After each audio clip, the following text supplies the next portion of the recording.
Hello and welcome to 3 Hour Permaculture. The title of this video is why I did absolutely nothing this week. It was a rough week. Maybe you can tell, look at me and just be like, wow, you've been through a lot. Yeah, I've been through a lot. Pretty much anything that could broke down this week. Including that bucket my son's throwing around.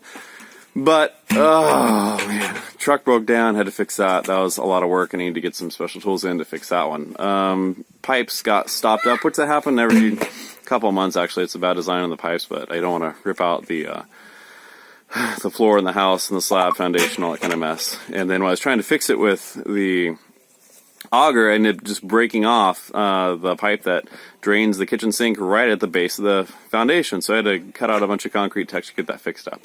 Anyways, that's fixed up now. What else? My phone died. I'm actually using my wife's phone at this point. So it's just been one of those things where anything that could go wrong did go wrong, and just kind of exhausted. Nonetheless, let me stop complaining. Nonetheless, I did get some things done. So what did I do? You can see here, I was able to get some rocks from the joiners, and I was able to fill in this space here along this walkway that's going to go and basically be the edge for the herb spiral here. This is not going to be a very large herb spiral. It's only about 4 feet across and maybe 5 feet across the other way.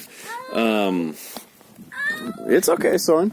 But that's going to be the space for the herb spiral. And I was able to pick up a bunch of rocks and get this space filled in. Now with a little bit of pea gravel I got left, I'm going to try to fill in the space and we'll make the actual walkway, and I can go ahead and get started on the herb spiral. Really my goals for this year are A, create fertility, create more soil.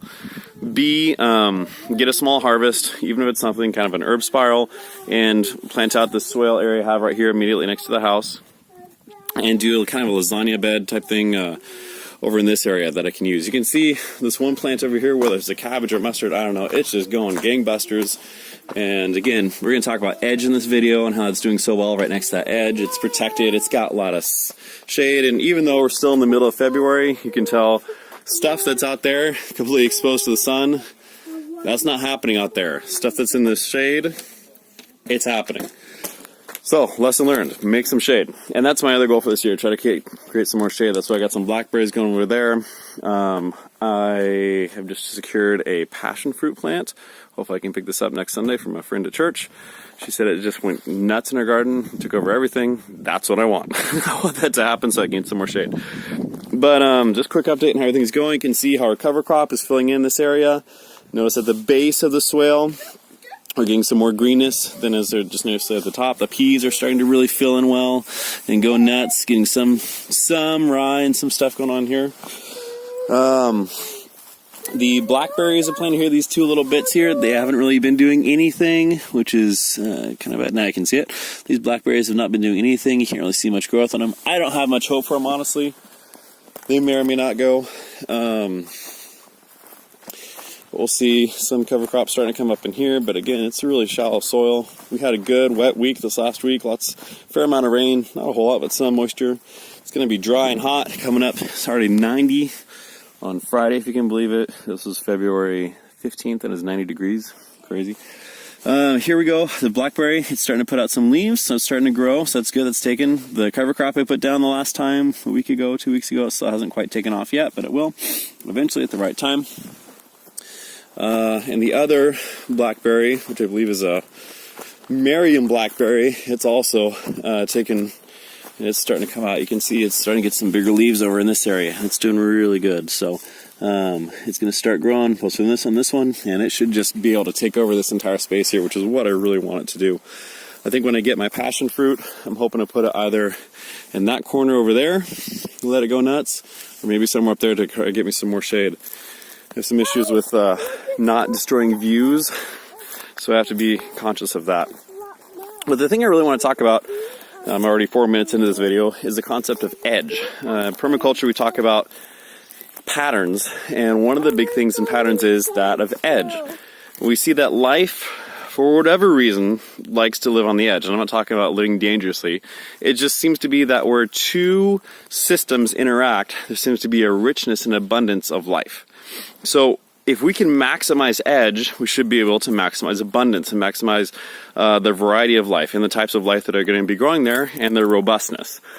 So if you ever had to weed before, you know one of the things that, and you may have noticed it, I didn't really notice it until after I took my permaculture design course, is that you notice that weeds really tend to spring up around edges. If you see rocks, if you see edges of concrete, if you see where that cabbage or that mustard is over there right next to the edge of the concrete, it's going nuts because it's right on the edge. That's a good spot. The water falls on that concrete and it drains right to it. It's going to be a happy little spot. Whereas the stuff that's just kind of out here in the middle of nowhere doesn't have a whole lot of edge. Even another little example of edge right here, you can see where I was filtering some dirt, screening out to get rocks out from it, and you see all these flowers that just picked up right on the edge of the dirt. That's where they're going. You can see the dirt's here, down there, edge. It's at work. Also, you can see the edge along the base of that little mini swale there. You can see that's where most of the cover crop has really done the best. So what I'm doing is trying to maximize edge, and since I have so many rocks here, rocks provide a natural edge, and they do so in a lot of different ways. They trap moisture, so any kind of dew that falls in the morning that lands on those rocks, or rain, it's going to go straight to the base of those rocks and trap moisture. It also provides a space for life. While I was picking up these rocks, I noticed every time you pick up a rock, you're going to find something underneath it, whether it's a scorpion, watch your hands, put on some gloves, there's a bunch of roly-polies, roots, crickets. I even found a Brahminy blind snake, one that's the smallest snake in the world. Looks like a worm, but actually eats ant larvae. You'll find ants under there. So this is kind of just a way that life tries to work underneath the rocks here, because this is a situation where everything's trying to find moisture. So what I've done here is trying to maximize that by putting rocks next to the base of the fence, and this does a few things for me. One, I'm trying to keep rabbits from digging through, because we do have rabbits here. Obviously the rabbits can climb through if they want to, but we'll get some chicken wire on that eventually. But for right now, it'll keep them from digging under when that happens. Two, it's going to collect water and try to keep it there, so that's going to benefit not just my garden on this side of the fence, but also anything growing on the other side of the fence, which I'm also going to try to do. Right now, against this edge of the fence, I've planted last fall a bunch of wildflower seeds from a local farm. I haven't seen any of them come up yet. We'll see what happens. Hopefully it'll not get all eaten over the course of the winter by small little sparrows and other such birds. But I want to kind of capture this so they're going to have more access to water and basically take this all the way around. I might even do some of this actually inside the garden. We'll see how it goes. And the other thing is I want to encourage life. I want to keep a balance of life. So even if there's ants there, you think, oh no, those ants are going to be bad for the garden. Well, maybe they might be, they might not be. I think if I have a good environment and that's everything's in balance, permaculture terms, balance, it should work out. So hopefully by giving them a space where they're happy over here, they're not going to want to come and do something else that's going to cause me problems somewhere else. I'm going to come over and see if I can just pull out a rock, and we'll see what we find in this case. I was doing my previous video in Spanish, because I do one that's called Permaculture in Spanish. And we found some crickets and some roly-polies and some roots. But every rock is a surprise. You never know what you're going to find when you do this. So let's see what we can get. I'll just come over here. You can see the space. I'm hoping to come in here and actually plant, I'd like to plant some amaranth, because I think that'd be a good plant that's going to be pretty aggressive in growing. From what I understand, it's going to reseed itself a lot, and it should just kind of take over, and that's kind of what I want. I want to create as much biomass as possible for future composting, for future mulching, and all that kind of stuff. So I really have to create everything I got out here from scratch. So that's where we're at. Let me see if I can show you. Just pick a rock out here at random so we can find that. Looks like a good one. I'm just going to pick it up and we'll see what we have underneath here if I don't step on a cactus. In this case, I don't know if you can actually see that. We have some ants down in here. We got lots of little hair roots that are falling in, so it's trying to follow the moisture that's under the rock.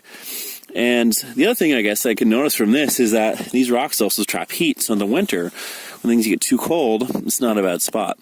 You can see more ants over here crawling under this. You can even see the holes in here.